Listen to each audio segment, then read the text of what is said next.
Hi everyone, a very good morning. Actually not very early anymore, but I hope you guys enjoyed your coffee. So today I'm just gonna tell you more about like utility of byproducts in I'll say our food ecosystem and more so of why we should actually do it. So for a long time when you talk about valorization or anything that's sustainability oriented, it tends to be feel like it's very highbrow, distant, irrelevant. But today I think like what I'm trying to do is to make a case of why we actually should pivot into including such byproducts in this food ecosystem. So for context, like the Moonbeam company is a manufacturing company. We focus on actually turning byproducts into edible food. So a lot of byproducts that we know today are not actually completely utilized by the food ecosystem, and I'll tell you more about it. We actually started actually trying to recover this thing called barley fiber or spent grains more commonly, which is the more common term in the industry. And this is made from a byproduct from actually your beer manufacturing. Usually it looks like this, not the most appetizing. But we actually got to know about this problem because we ourselves wanted to brew alcohol in our free time during COVID. And that actually made us actually realize how big of this problem is. We're talking about 38 million tons globally. And this is actually really an asset. You're talking about 70% fiber, 20% protein. All of this actually being thrown away, at least in our country. But in some of the other contexts, maybe they are fed to like livestock. And yeah, so specifically in Singapore, like if they do not actually cross the border to Malaysia, they actually get incinerated here. And you're talking about not just Milo factories or even like APB. You're talking about like the more than 15 microbreweries around Singapore that is currently, I would say, leaving all these byproducts to be consumed in other ways. So where we really come from is really how we can recraft it into confectionaries. These are usually staples or treats depending on what culture you come from, typically high in carbohydrates. But what we can do is really turning it into more sustainable, healthier alternatives without changing taste, texture, and more importantly, like by doing that, we form more healthier as well as more sustainable alternatives. So this is just where we started. But today, actually, our this thing was really something that we got interested in is how actually inclusion of such fiber can actually lower the glycemic response of these baked goods. So what do I mean by glycemic response is really how the body feels about sugar. This is a study that's done by an NUS researcher of how including the spent grains actually reduced the glycemic response by 30%.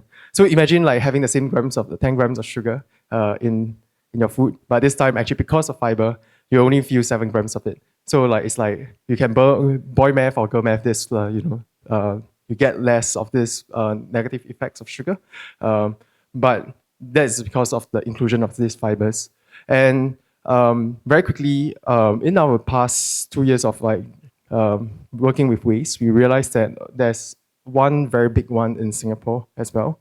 It's actually coffee byproducts, which is coming from the coffee trade.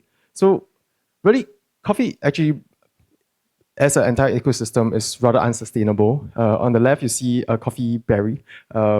When you remove the bean, this is what we call cascara, and the cascara has been discarded globally. So that's actually 80% of the fruit of the coffee. And even when we actually drink coffee, we don't really know what's the yield that comes out of it. But we can estimate that at least 91% of the mass is still retained. So what the coffee trade is essentially very unsustainable in terms of what we talk about, like the nutrients are actually discarded still. And this is something that is much bigger in scale because all of us may not drink alcohol every morning, but I would say that almost all of us drink coffee in the morning. And coffee by itself is a rather unsustainable trade. And aside from not just coming out with coffee alternatives, we are talking about how do we maximize every coffee grounds as well. And that's really where our work is. Today, we have already upcycled over a ton just in a year. We're looking at how we can actually encourage such consumption amongst people. But really, at the end of the day, what we're trying to do is very simple. Like, how do we actually make such byproducts be accessible in terms of using it for everyone? And the first step, really, in terms of what we are building in terms of tech, which I can't really show here, is actually how do we allow these micro factories to be built everywhere. It's like how do you make every cafe, every coffee, I would say manufacturer, be able to harness every grounds that they can. But that is actually relevant to all of us here. It's like, how do we actually encourage consumption of such grounds, even in a personal context? So that's the part where I guess it's a bit more relevant to everyone. It's really, how do we actually encourage every, I would say, user to actually know that the coffee ground problem or even the spent grain problem and how they can actually consume it. So for people who are, you guys are just looking for a gift or all that, you can link up with my team. But if you are a food company that's really working with byproducts and you want to do something together, that's something that we'll be very interested to work with you. Today, we are already deployed in some of the major tech companies. We're also in the pantries of many of these tech or finance companies. So yeah, that's all. Thank you.